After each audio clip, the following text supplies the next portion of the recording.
میرے حضرت عبادت میں لطافت خوب رکھتے ہیں، رہے تقویٰ پہ چلتے ہیں، فقاہت خوب رکھتے ہیں۔ وہ بحر معرفت کے بحر الفت کے شناور ہیں۔ جس نے غیر اللہ کی قسم اٹھائی اس نے اللہ کے ساتھ شریک ٹھہرایا۔ نہ چاند کی قسم نہ سورج کی قسم اٹھا سکتے ہیں، نہ ستاروں کی، نہ پیر کی، نہ ولی کی، نہ نبی کی، نہ کعبے کی، کسی چیز کی قسم نہیں اٹھا سکتے۔ آج تو لوگ اپنی قسمیں اٹھاتے ہیں، کوئی ماں کی، کوئی باپ کی، کوئی سر کی۔ یہ شرک ہے، شرک۔ اللہ تبارک و تعالیٰ اس قانون کے پابند نہیں۔ دیکھو مخلوق کی ہمیں کوئی حلال حرام نہیں کر سکتا، اللہ تبارک و تعالیٰ حلال حرام کر سکتے ہیں۔ اللہ تبارک و تعالیٰ پر یہ قانون نہیں ہے، یہ مخلوق پر ہے۔ تمہیں جو چیزیں بتائیں حلال وہ کھاؤ، اور جو کہا ہے حرام وہ حرام۔ حضرت علی رضی اللہ تعالی عنہ انہوں نے ارادہ کیا حضرت جویریہ سے نکاح کرنے کا۔ ابو جہل کی بیٹی سرکار کو پتہ چلا، فرمایا دیکھو میں تمہارے لیے حرام کو حلال اور حلال کو حرام نہیں کر سکتا، کیا تمہارا ارادہ ہے جویریہ سے شادی کرنے کا؟ جب تک میری بیٹی ہے اس وقت تک نہیں، اس کا مزاج سخت ہے، میری بیٹی کا مزاج سخت ہے۔ آپ نے جملہ فرمایا اللہ کے رسول کی بیٹی اللہ کی دشمن کی بیٹی دونوں اکٹھے نہیں ہو سکتے، اور ساتھ ہی فرمایا لست محرما حلالا، میں کسی حلال کو حرام نہیں کر سکتا، تمہارے لیے حلال ہے دوسری شادی، لیکن یہ برداشت نہیں کر سکتا کہ رسول اللہ کی بیٹی اور اللہ کے دشمن کی بیٹی اکٹھے۔ چنانچہ حضرت علی رضی اللہ تعالیٰ عنہ رک گئے، اور جب تک حضرت فاطمہ الزہرا رضی اللہ تعالیٰ عنہ زندہ تھی دوسری شادی نہیں کی۔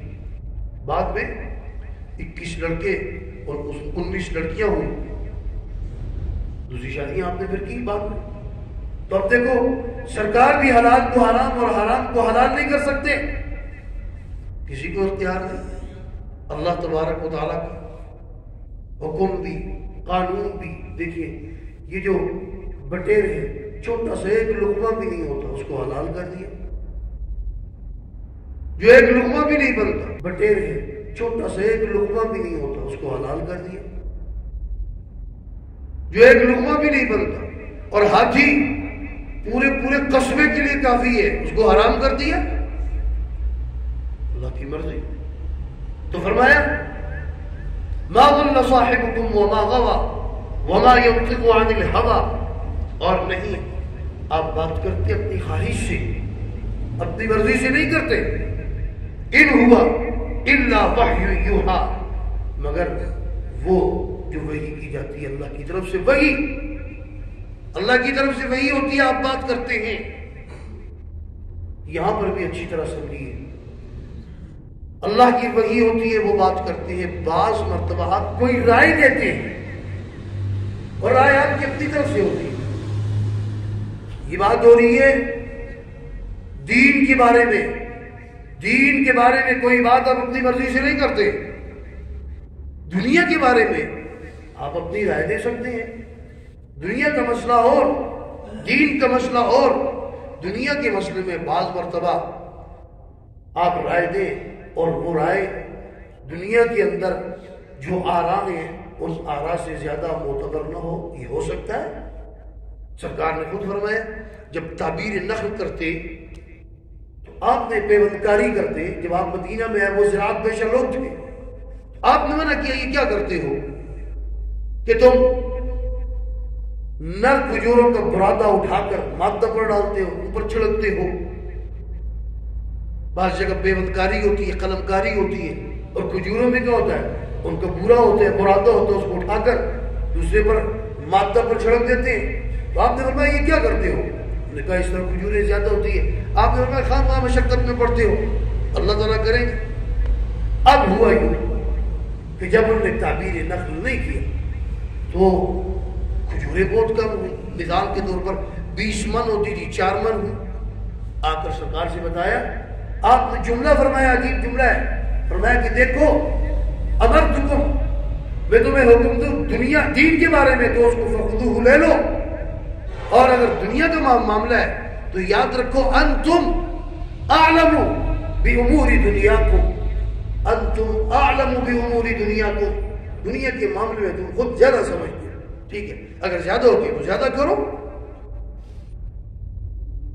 تو فرمایا ان ہوا الا وحی یوحی علمہ شدید القوہ، سکھایا اس کو قوت والے نے، سخت قوت والے نے، سخت قوتوں والوں نے، ذو مرۃ، جو طاقت والا ہے، فاستویٰ، وہ سیدھا ہوا۔ کون ہے وہ؟ حضرت جبرائیل۔ وہو بالافق الاعلی، اور وہ بلند کنارے پر تھے، کہتے ہیں نا افق، کنارے پر تھے۔ ثم دنا فتدلی، پھر وہ قریب ہوا، بس زیادہ قریب ہوا۔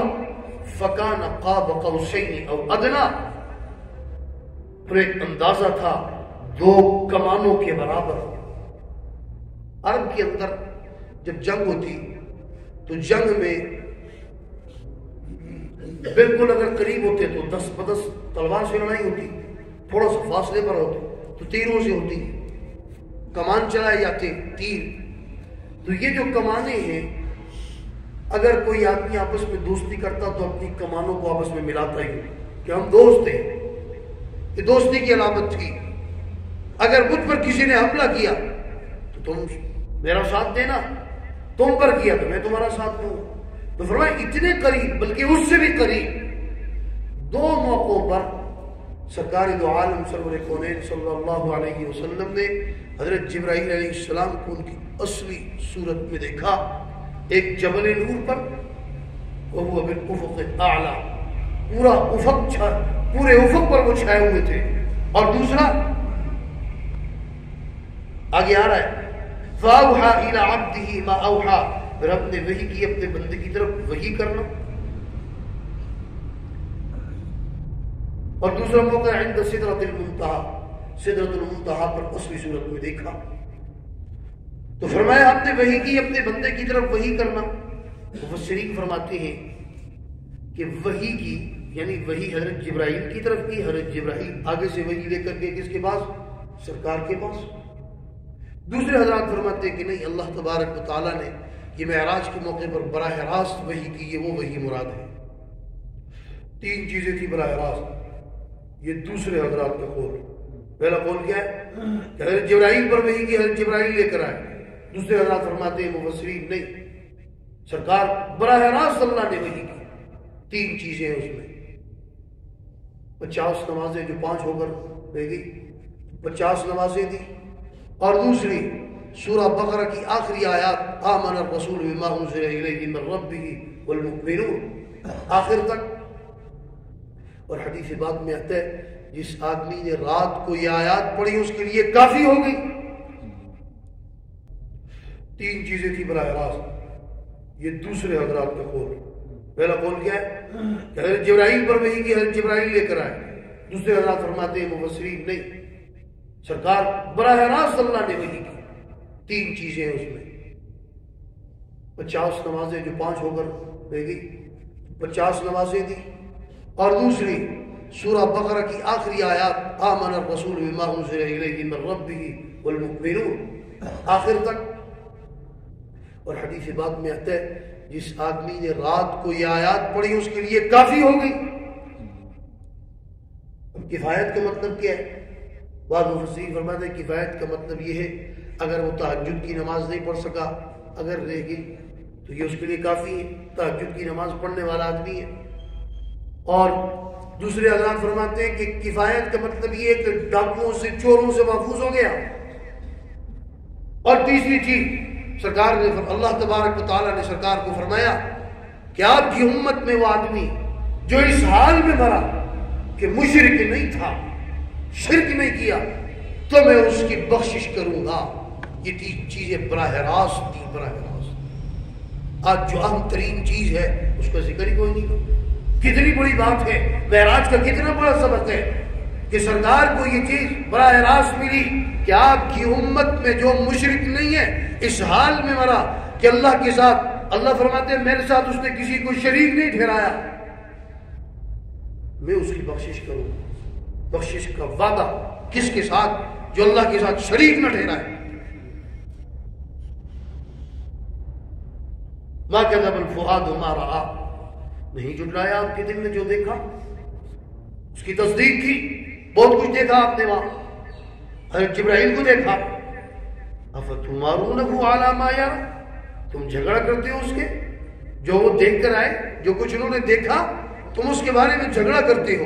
سرکار واپس آئے، مشہور روایت ہے کہ حضرت ابو بکر صدیق رضی اللہ تعالی عنہ نے فرمایا کہ میں رات کو گھر پہ گیا، کنڈی کھلی تھی آپ کی، اور آپ کے بستر پر میں نے دیکھا آپ مجھے نہیں ملے۔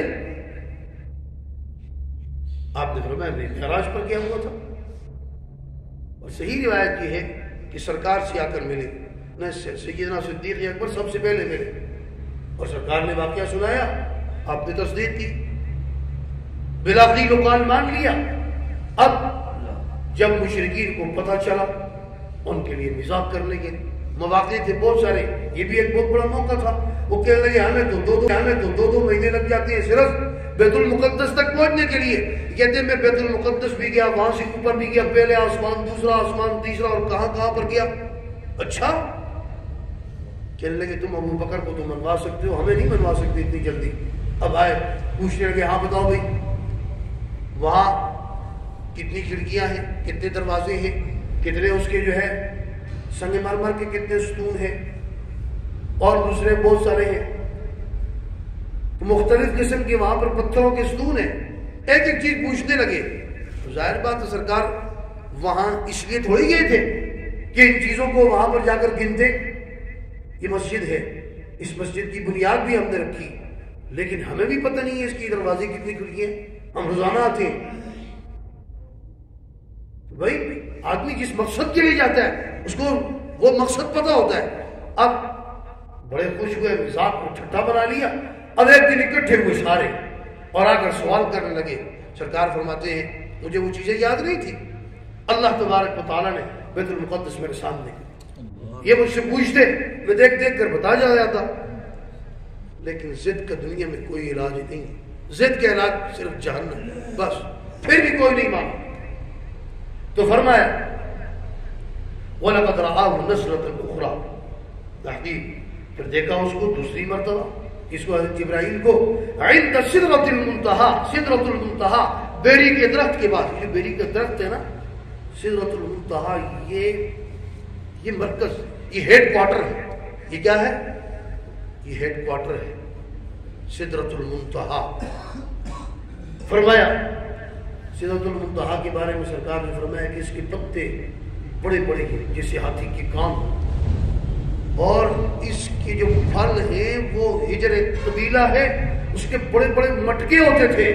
فرمایا کہ اس کے پھل ان بٹکوں کی طرح بڑے بڑے پھل، بڑا خوبصورت ہے۔ اس کے اوپر جو پتنگے ہیں وہ بھی عجیب و غریب قسم کے ہیں، بہت خوبصورت۔ تو فرمایا عندہا جنت المأویٰ، سدرۃ المنتہا کے قریب ہی جنت المأویٰ ہے۔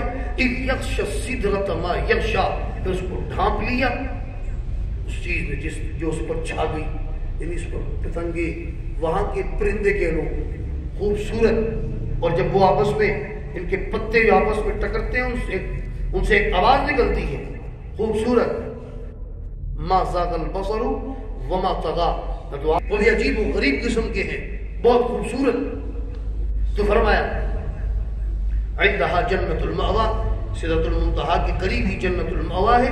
اذ یغشی السدرۃ ما یغشی، پھر اس کو ڈھانپ لیا اس چیز میں جو اس پر چھا گئی، یعنی اس پر پتنگے، وہاں کے پرندے کے لوگ خوبصورت، اور جب وہ آپس میں ان کے پتے جو آپس میں ٹکرتے ہیں ان سے ایک آواز نکلتی ہے خوبصورت، ما زاغ البصر وما طغى، نہ تو آپ کی آنکھ ٹیڑھی ہوئی اور نہ حد سے گزری، جو کچھ آپ نے دیکھا بالکل صحیح صاف ستھرا اللہ نے آپ کو دکھایا۔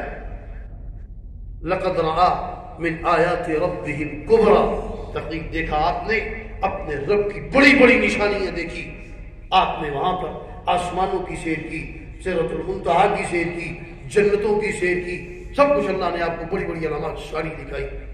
واقعہ چل رہا آگے انشاءاللہ اس کا بیان آئندہ ہوگا. اللہ تبارک و تعالی ہمیں قرآن و سنت کی تعلیمات سمجھ کر اس پر ہم سب کو عمل کرنے کی توفیق عطا فرمائے.